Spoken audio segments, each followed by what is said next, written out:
Hello guys, welcome back to my new new blog. इतना बर्तमान गई चालानिब इतना आज भाई बहुत दिन ब्लॉग करा ना, आज ब्लॉग करूँ चालानिब जाऊँ। इतना बोलक आम भिडिओ स्टार्ट करूँ। गाइस बेया नापाब कि शुई कलो और देख बेया नापाब दियक। काठ लै লৈছোঁ कण्टेলৰ काठ। এই চাওক কণ্টেলৰ কাঠ লৈ লৈছোঁ। বলক এতিয়া আমি গৈ থাকোঁ। বস্তা লৈ লৈছোঁ, ৰছী লৈ লৈছোঁ। এইখন চাইকেলটো যাম এতিয়া, বলক যাওঁ। তলা লগাই লৈছোঁ, তলাটো মাৰি যাই থাকোঁ বলক। এইটো ৰাস্তা আমি অহা যোৱা কৰি চাওক। ৰাস্তা দিয়ে পকা নাই, কেঁচা ৰাস্তাতে অহা যোৱা কৰোঁ আমি।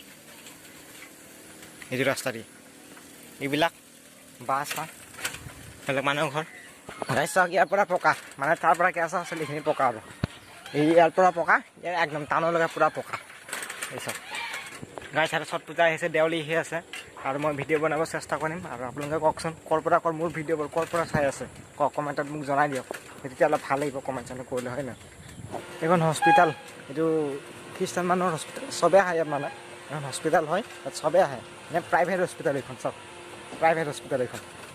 গাইছ পেডেল মাৰি মাৰি গৈ আছোঁ, আৰু অকণমান দূৰ আছে, আৰু বেছি দূৰ নাই, গৈ আছোঁ এতিয়া। চব দহ টকা আহিছিলোঁ দোকানত, কিন্তু দোকান খোলা মানুহ নাই। তেনে বলক আগলৈকে যাওঁ, জেগাবোৰ চাই আহোঁ, আপোনালোক দেখাওঁ জেগাবোৰ কেনেকুৱা ঢেকীয়াজুলি জেগা। ডাট বাংলা বুলি কয়, তাতে গৈ আছে এতিয়া বৰ্তমান। আপোনালোকক মই অলপ জেগাবোৰ চাওঁ, নদী আছে, ধুনীয়া ধুনীয়া জেগা আছে। বলক গৈ থাকোঁ না কি কয়। গাইছ এতিয়া বৰ্তমান মই টাউনৰ মাজে মাজে গৈ আছোঁ। চাওক এইখন টাউন হয়, ঢেকীয়াজুলি টাউন। এইটো আগত অলপ এই আগত এটা ৰাস্তা আছে, সেইপিনে মই সোমাই যাম। বলক গৈ থাকোঁ। আহি পাই গ'লোঁ আমি ছট পূজাৰ জেগাটো। বলক এই চাওক, এইটো শিৱ মন্দিৰ হয়।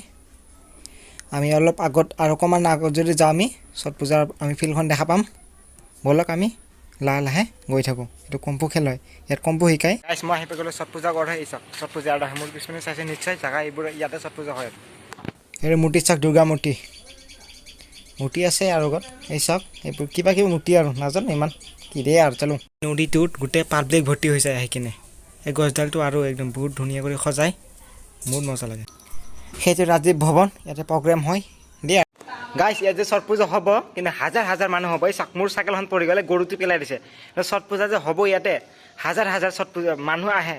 আৰু মই 4টা বজাতে আহিম, মানুহ আপোনালোকক মই ছট পূজা দেখাবৰ বাবে।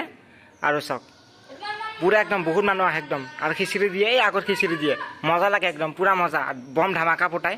গৰুটো মানে চাইকেলখন মোৰ পেলাই থৈ দিছে। চাওক না, চাইকেলখন উঠাই দিওঁ, উঠাই ল'লোঁ চাইকেলখন। গৰু পেলাই থৈ দিছে চাইকেলখন, উঠাই কিনে যাব লওক। কৈ থাকোঁ লাহে লাহে, ষ্টেণ্ডটো দাঙি লওঁ। এই বস্তা ৰচী লৈ লৈছোঁ, চাব নিব বলক। গাইছ আজিলৈ ভিডিঅ'টো ইমানটোৱে আছে। যদি ভিডিঅ'টো ভাল পায় লাইক কৰিব, শ্বেয়াৰ কৰিব, লগতে চেনেল ছাবস্ক্ৰাইব কৰিব নাপাহৰিব।